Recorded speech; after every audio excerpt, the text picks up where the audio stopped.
Okay, everybody, so we got some wood from the arts and crafts store, some little sheets here, and I got my first knife in there, and I'm just kind of cutting out, the excess, and then gonna try to do a handle here. So I never did a handle, so we'll see how this goes. So I'm gonna cut this to a similar size I need, and then I'll sand a little bit, and then we'll come back.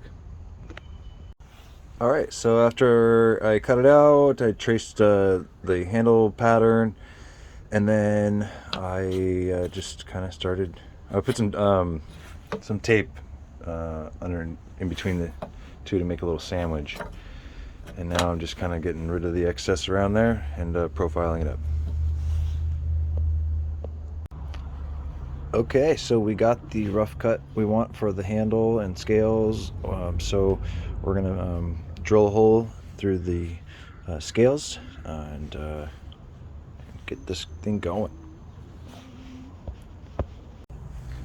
Okay, so now we got our basic handle scale layout there, and it turned out okay. So let's see here. I will show you guys what it looks like on the actual blade. Okay. All right, so I just used some tape to tape the scales to the blade for now to see how it looks and lines up, and it looks like it lines up pretty good and turned out okay. So it's a very basic handle, and the blade bevels will need to go up higher to kind of make up for the handle, and give it a more of a sleek look. The blade finally toned in, it'll be much better. For comparison, for the scales I'll be using to the ones I'm practicing with, they're actually pretty close. So there you go. So I'll do a few handles, practice, test out a few different things, and then I'll move on to the real ones. I'll probably drill the holes in this one today and get this one ready for a practice handle as well while I work on this one too. So, and then we still have our third one, the outline, and we're going to work on getting that sanded to a nice profile, and then we can put a bevel edge on that one. We'll be back with more.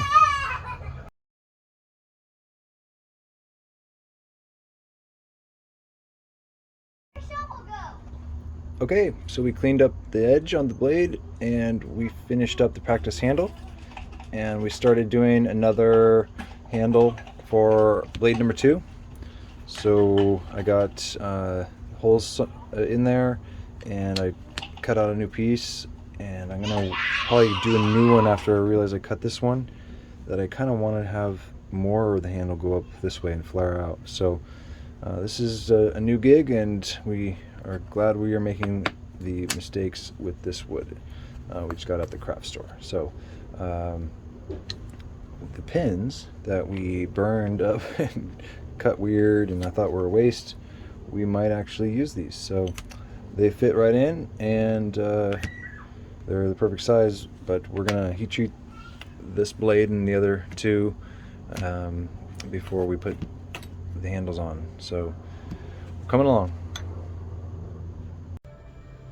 Alright, so I needed some practice with getting my bevels, and we're going to use some of this craft wood. I already practiced a little bit. This was the first 2 edges that I did with the practice. The bevels are, nice. I'm just using like a 120 grit sandpaper to try to see if I can get this line here to be straight, but it's pretty difficult.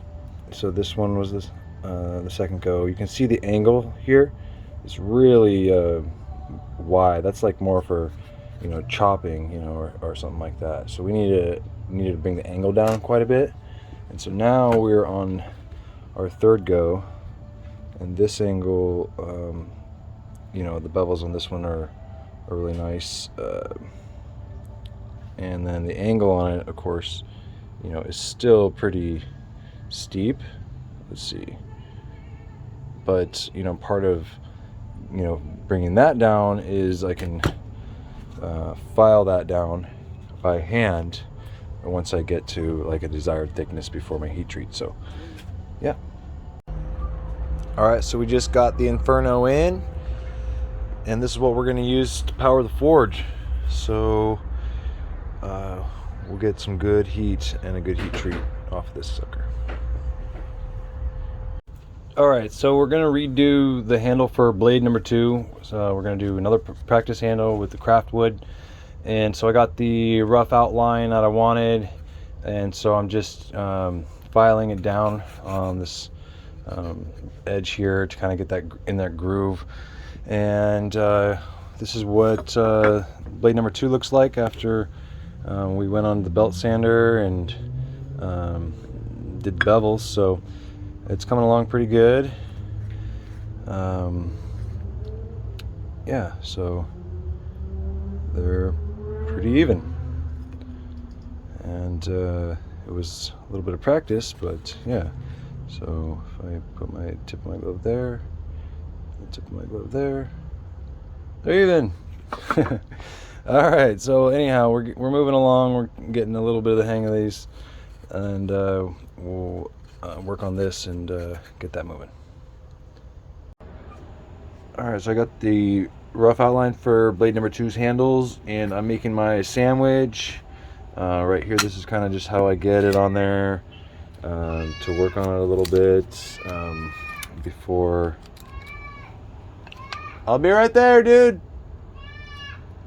And so we'll get that on there and start sanding it. That's not even, but I'll fix that. I gotta look at checking with my son. All right, so we use some blue tape to get our handle scales taped to the blade in the area we kind of want them to be. We still have to shape this up pretty good. So I'm gonna move it over to the belt sander. We'll profile it up and we'll show you more. All right, so this is the setup after I got the holes in it and got everything lined up. I'm just basically using these drill bits to kind of help keep everything straight and lined up while I finish it on the sander. So I just switched to like 120 grit. I got things you know, nice and flush on the spine there, and along the handle, the butt of the handle. So we're working our way up to the underside here, and we'll get this all smoothed out and flush, and then I will profile this part up here. This is where I was talking about I wanted to bring it out more compared to this one.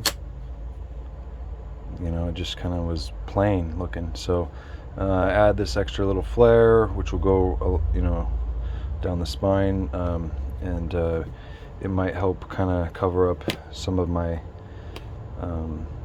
mess up in my bevel edge. So yeah, looks good so far. We'll just keep practicing.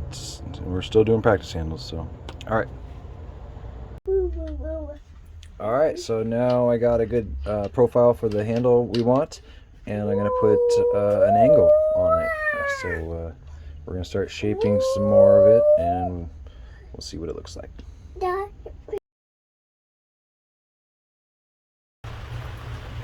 All right, so now that we've did a couple things on the handle there, I'm gonna kind of just go by hand a little bit now, but that's kind of where we're at. I'm gonna put in the vise and just kind of go over with some paper and see where we're at.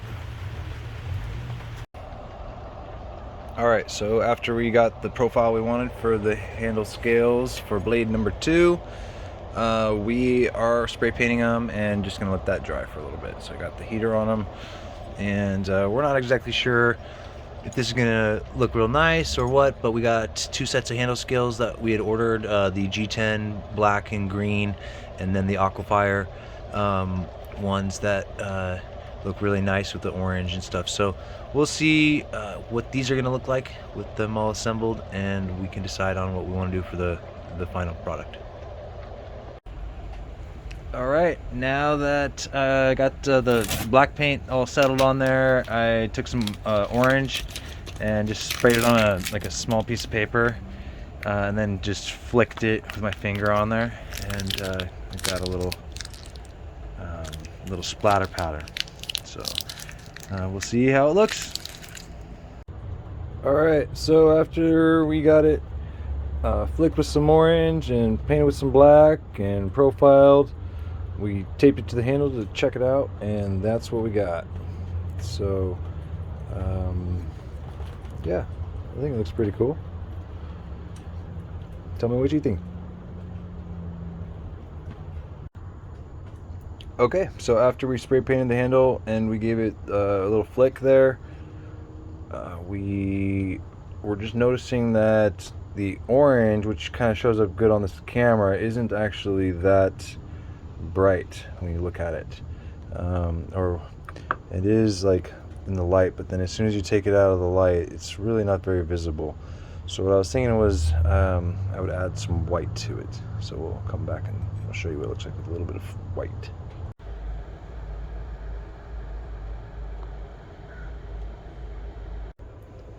So we got the scales on there using the blue tape, and I stuck the mosaic pin in there to see what it'll look like if we went this route, and it fits real nice and snug, so we know the holes are nice and solid and the right size.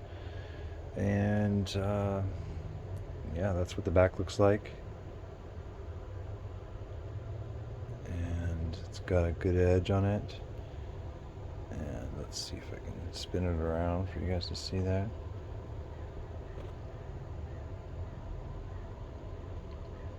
Yeah, let me know what you think.